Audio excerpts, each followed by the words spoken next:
Olha, gente, hoje, domingo, 9 de outubro, 12 horas 46 minutos, me ocorreu o seguinte, pensando acerca da última aula, da primeira aula anterior à primeira aula, eu achei por bem fazer alguns comentários sobre o que aconteceu ali, que eu seria melhor tratar nesse, que eu vou chamar de aula 1,5, para facilitar o trabalho da aula 2. Então vamos entender isso como a aula 1,5. Ela tem um pé na aula 1 e aponta para a aula 2.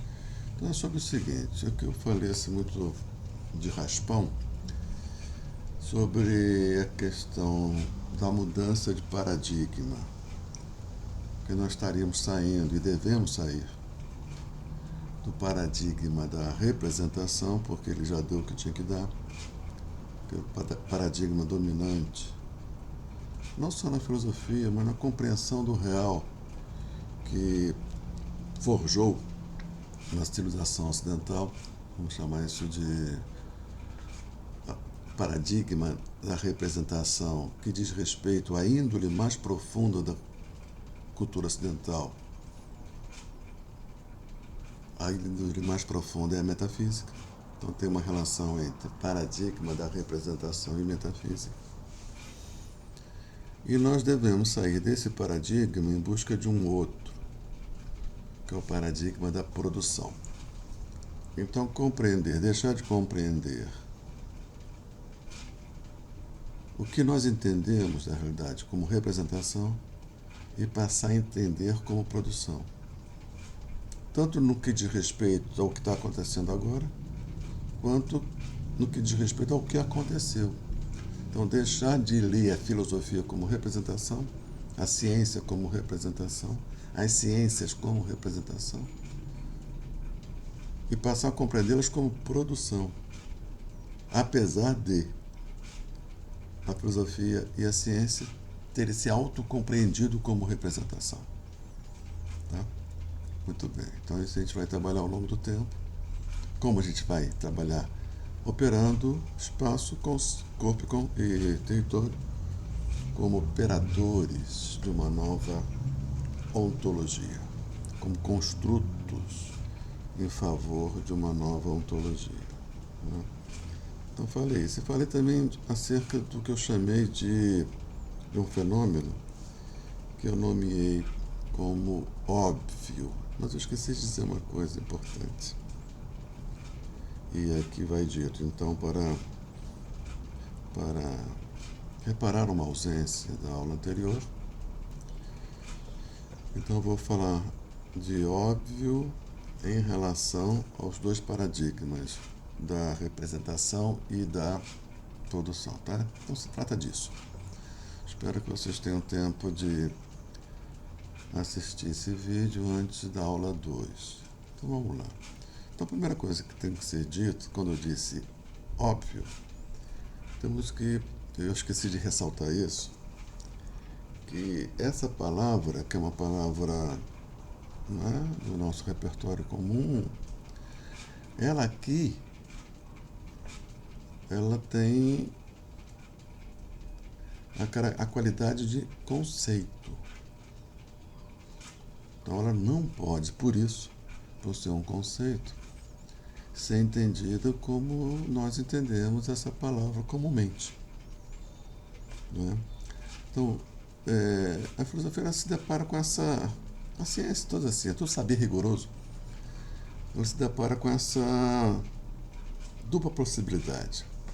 Para dar conta do que ela quer dizer, ou ela inventa uma palavra, cria um neologismo, ou ela pega uma palavra já existente e coloca no interior, na sua teoria, aí ela funciona como conceito, o que significa dizer que ela jamais pode ser compreendida quando está no interior de um pensamento rigoroso, com o sentido que ela tem no senso comum. Foi isso que eu esqueci de dizer, né? Porque eu supus que isso fosse óbvio, que estava subentendido, não é? Não. Então, podia ser uma outra palavra para nomear um fenômeno que eu estou querendo nomear com a palavra óbvio. Então, que fenômeno é esse? Portanto, a gente flagrar um fenômeno que este conceito está querendo trazer à baila, trazer à luz. Sempre lembrando que o conceito também não representa exatamente o fenômeno, produz em alguma medida o fenômeno. Mas isso a gente vai ver ao longo do tempo, quando nós nos aprofundarmos nisso que é produção. Tá? Então é o seguinte, então o óbvio é um conceito. Por ser conceito, ele só é compreendido em relação a outros conceitos, porque o conceito nunca é uma ilha isolada. O conceito acontece no interior de uma teoria. Portanto, a compreensão desse conceito exige a compreensão dos outros conceitos com os quais esse conceito forma um tecido chamado teoria. Tá? Então, isso que eu estou chamando de óbvio, a compreensão disso supõe a compreensão de território, supõe a compreensão de corpos, supõe a compreensão de espaço, supõe a compreensão aqui, que seria o nosso assunto de hoje, a compreensão do que é representação e do que é produção. Então vamos lá. Eu vou falar então assim sobre isso, paradigma da representação. O que é isso?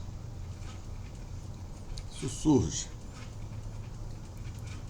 lá na Grécia, né, no ocaso do mito, e isso que surge lá como filosofia e mais como ontologia metafísica,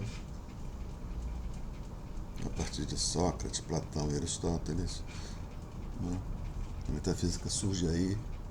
Antes nós tínhamos um pensamento ainda não metafísico, já filosófico, mas ainda não metafísico, Tales de Mileto, Heráclito, etc. Então, o paradigma da representação, ele não foi tematizado, ele não foi teorizado, ele foi já experimentado, já exercitado a partir desse paradigma, sem que esse paradigma tivesse sido posto em questão. Ele só vai ser posto em questão lá na filosofia moderna, a partir de Descartes. Né? Então, isso já nos diz alguma coisa. Você está operando desde um paradigma, mas esse paradigma, desde o interior do qual você opera, ele não é visível, ele não é objeto de investigação, porque é desde ele que tudo já começa a ser visto. Né? Porque é tido como a palavra óbvio. Isso foi se cristalizando e virou um hábito mental. Por que se cristalizou e virou um hábito mental a partir da filosofia metafísica e do paradigma da representação, que permaneceu incógnito, ou seja, sem ser objeto da indagação até Descartes, até a aurora da filosofia moderna? O que é isso? É uma compreensão da realidade mediante o seguinte esquema: sujeito-objeto. Né? A filosofia, o que ela é? Uma tentativa de compreensão da realidade na sua totalidade. Né? Para poder o quê? Nos orientar, nos situar no mundo, porque nós não somos situados no mundo naturalmente, a partir de uma natureza humana, diferentemente do que se dá com todos os demais seres vivos. Todos os demais seres vivos, seja do reino animal, seja do reino vegetal, eles já estão no mundo, nos seus territórios, a partir da natureza que é própria a cada uma das espécies. Não é um problema para nenhum ser vivo, à exceção do humano, o seu modo de estar no mundo. Por quê? Porque eles estão na natureza. Nós temos uma natureza em nós que nos atravessa, pressão sanguínea, hormônios, né? Uma natureza que nos atravessa. Nós estamos na natureza, mas não estamos na natureza naturalmente. Porque se estivéssemos na natureza naturalmente, não haveria história humana. Nós estaremos ainda na noite eterna da história natural. O fato mesmo de ter havido e continuar havendo uma história humana mostra que o nosso modo de estar no mundo não é natural, ele é humano. Ou podemos dizer cultural ou histórico. Nós estamos humanamente no mundo, humanamente na natureza. Todos os demais seres vivos estão naturalmente na natureza. Nós não. Essa diferença radical, a essa diferença radical nós chamamos, uma certa corrente filosófica, de existência. Tá?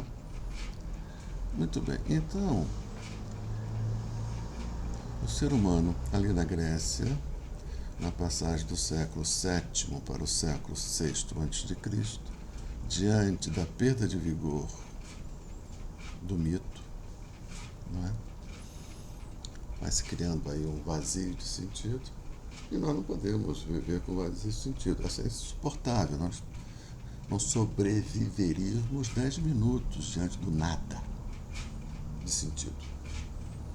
Então, um vazio de sentido que veio acontecer no recuo do mito, nesse vazio espontaneamente foi criado isso que depois vai ser chamado de doxa, o que nós chamamos hoje de senso comum, visão comum do mundo, etc. E alguns espíritos, algumas almas gregas, não se conformavam, não tomavam a forma, ficavam desconfortáveis na doxa. Sabiam que não podiam mais apelar para o mito, porque a decadência do mito parecia ser um processo irreversível. Então, movimentos de busca de restabelecimento do mito pareciam a esses espíritos uma atitude, uma esperança vã, e ao mesmo tempo não estavam confortáveis nisso que vinha ocupando o espaço, o vazio deixado pela decadência do mito, que era a doxa. Esse é o espírito que vai inaugurar a filosofia, não é? Então nós vamos ter que criar uma concepção de mundo, uma visão de mundo, para podermos, a partir dessa visão, nos situarmos adequadamente ao real. Podemos viver, orientar, estatuir um estar no mundo adequado ao que nós somos, essencialmente. Né? E descobriu que havia uma faculdade em nós capaz de dar cabo dessa tarefa original, que até então não tinha sido posta a nenhuma cultura, ao que sabemos, que é o Logos. Então, havia um Logos em nós, um Logos no real, então isso permitia que produzíssemos um conhecimento e, a partir desse conhecimento, ter esse conhecimento como guia do nosso estar no mundo, como guia de... O estar no mundo, ele é articulado, ele é produzido por valores, sentido, né? Muito bem, isso aí aconteceu na forma sujeito-objeto. Sujeito humano diante de objeto, que é aquilo que se... Objeto, que significa isso? Aquilo que se antepõe, esse ob-iectum, é aquilo que se antepõe a esse sub-iectum, esse sujeito. Esse que tem substância, esse que tem subestar, tem subjetividade diante daquilo que não é ele, é o objeto. Então isso estabeleceu, tomou essa forma, um sujeito diante de um objeto. E que caberia, portanto, para esse sujeito bem se situar no mundo, compreender o objeto na sua verdade. Como é compreender o objeto na sua verdade? Representando esse objeto, na subjetividade do sujeito. Então você tem um objeto, e esse sujeito representa. O objeto se apresenta ao sujeito, e o sujeito representa esse objeto, colocando o quê? Na cabeça do sujeito uma representação do objeto. Porque a gente não pode pegar o objeto e colocar na nossa cabeça. Então a gente coloca na nossa cabeça o que? Uma representação do objeto, que deve ser adequada ao objeto, ou seja, não é uma invenção do sujeito que impõe ao objeto aquilo que não é dele. Aí você não estaria sendo objetivo. estaria subjetivizando as coisas, o quê? Colocando coisas que é do sujeito e só do sujeito no objeto, colonizando o objeto com atributos do sujeito, impondo ao objeto coisas que não é dele. Então se adquiriu, ao compreender assim, um conjunto de situações, ou seja, que essa representação ela tem que ser adequada ao objeto, que significa ser objetivo em relação ao objeto, não emprestar nada do sujeito ao objeto.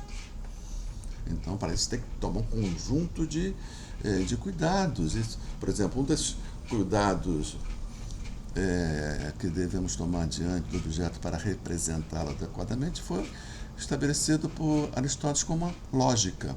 A lógica não é outra coisa senão um conjunto de cuidados que o sujeito deve tomar diante do objeto para não emprestar ao objeto coisa que não é dele. Ou seja, a lógica nos torna objetivos. Significa dizer que nos assegura, ou pelo menos nos permite melhores condições de termos uma representação adequada ao objeto.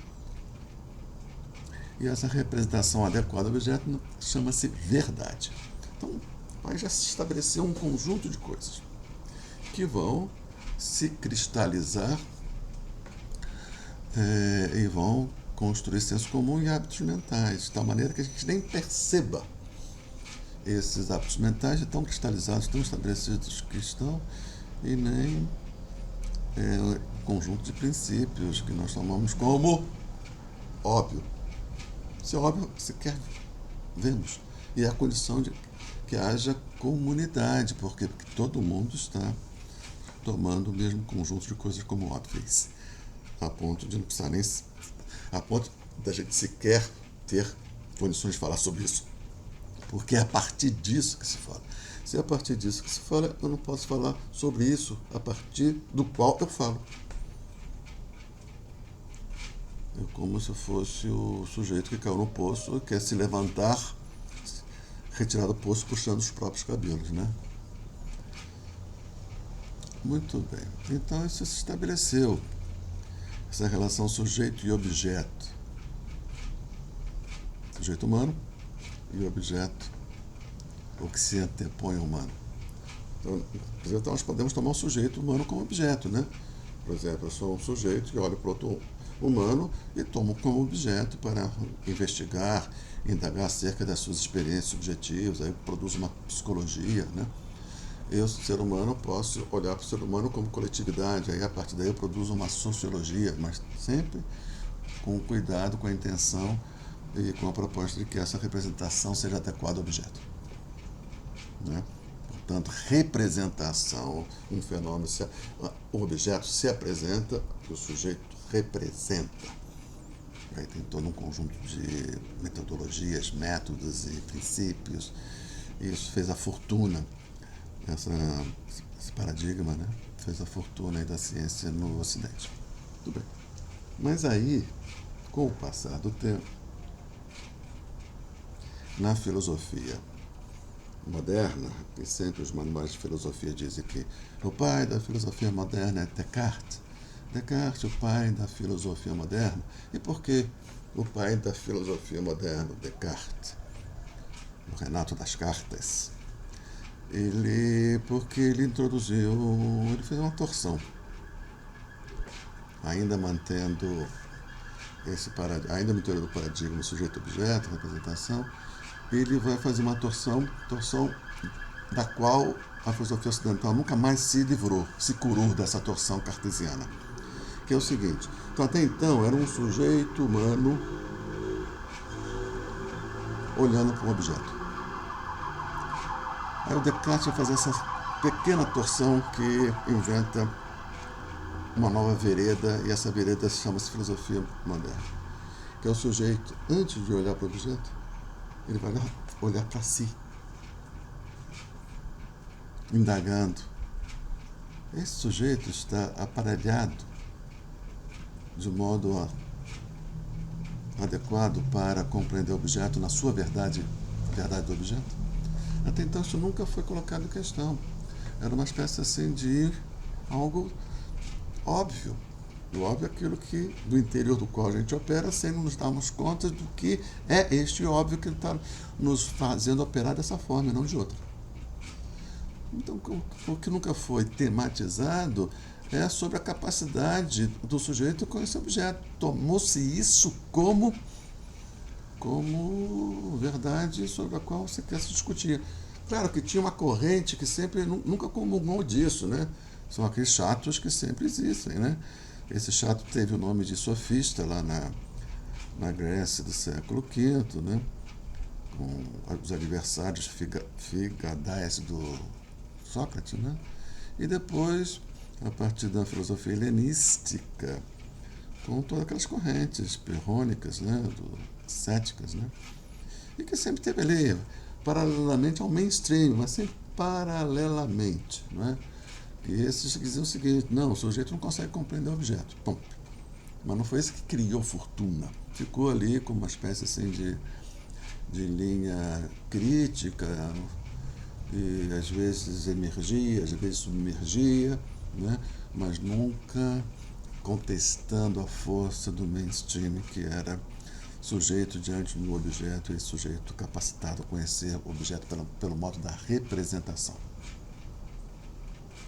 Então, quando Descartes ele faz essa torção, já tem aí uma suspeita. Será que o sujeito realmente pode representar adequadamente o objeto? Lançou-se uma suspeita sobre a filosofia representativa, né? Eu não vou entrar em detalhes do que o Descartes, mas o Descartes ele é um filósofo, né, pós-renascentista, e que é um sujeito que testemunha o que, de certa maneira, Sócrates e Platão testemunharam, um ocaso de um mundo. Sócrates, Platão e Aristóteles testemunharam o ocaso da concepção mítica do mundo. Então, nesse ocaso, precisa se colocar outra coisa no lugar, senão a gente vai sossobrar junto com o mito, com o sossobrar do mito. Então, Descartes ele vê o sossobrar da visão medieval do mundo, que era, na última parte da Idade Média, era claramente aristotélica, que é essa relação sujeito-objeto levada ao paroxismo. O sujeito diante do objeto e o sujeito capaz de conhecer o objeto. O realismo aristotélico. Então, o Descartes entra em cena com o ocaso desse mundo medieval. Então, busca um novo fundamento. Como Sócrates, Platão e Aristóteles tentaram buscar um fundamento alternativo ao simbólico do mito. Então, o Descartes vai, antes de conhecer o objeto, nós precisamos conhecer esse que conhece o objeto. E vai chegar às conclusões, né, da dúvida metódica, que realmente o objeto ele vem para nós como uma experiência sensível. O objeto a gente ouve, vê, toca, sente o cheiro, sente o gosto, né? Então, ele chega para a gente. Quer dizer, a imagem que eu faço do objeto só está dentro de mim porque passou pelos meus sentidos. Não tem uma intuição intelectual do objeto. Ele entra na minha cabeça porque ele passou pelos meus sentidos. Aí eu represento. Só que os meus sentidos... Aí o Descartes ele é platônico nesse sentido. Os meus sentidos eles não dão testemunho adequado, porque eles são muito variáveis. Um sentido de uma pessoa para outra, e mesmo um sentido para a mesma pessoa. Ontem, 15 graus para mim estava agradável, hoje para mim está muito frio. Porque os sentidos estão incorporados, são expressão do corpo, e o corpo é muito suscetível a mudanças e não sei o quê, Então, não, a sensibilidade sensível não é capaz de representar adequadamente o real, e daí então, o Descartes vai fazer a opção dele pelas ciências dedutivas, a despeito contra as ciências empíricas, que são ciências da observação, portanto, da experiência sensível, né? Muito bem. Aí tem os ingleses que vão fazer a aposta oposta, etc, etc, etc. E vai surgir, tempos depois, o Kant, que é o mais importante para nós aqui. Que ele está nessa nessa estrada aberta para o Kant, para o Descartes, ou seja, sujeito-objeto, ok, mas temos que olhar primeiro o sujeito, antes de olharmos a relação dele com o objeto, antes de olharmos para o objeto. Olharmos para o sujeito em sua relação com o objeto, antes mesmo de olhar o objeto. Aí o Kant vai fazer a Crítica da Razão Pura, que é um dos livros mais importantes da história do Ocidente. Se tivermos que nomear 10, certamente Crítica da Razão Pura está lá, porque abriu caminhos novos, e muitos desses caminhos nós estamos ainda percorrendo trilhas abertas por Kant. Então veja, então a filosofia surge metafisicamente, não é? Compreendendo essa relação de dois, o sujeito diante do objeto. Descartes vai manter isso e vai ver onde tinha um 2, passa agora a ter 3.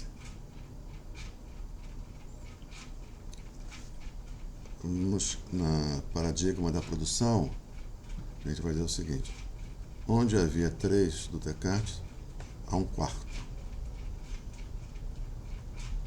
Tá? Então tudo aqui para dizer que quarto é esse e como ele opera. E o que o óbvio tem a ver com esse quarto. E como isso pode ser chamado de paradigma da produção. Então toda a nossa questão é essa. Eu vou parar aqui e meia hora já de vídeo, né? Para não ficar muito extenso, e vou dar continuidade a esse vídeo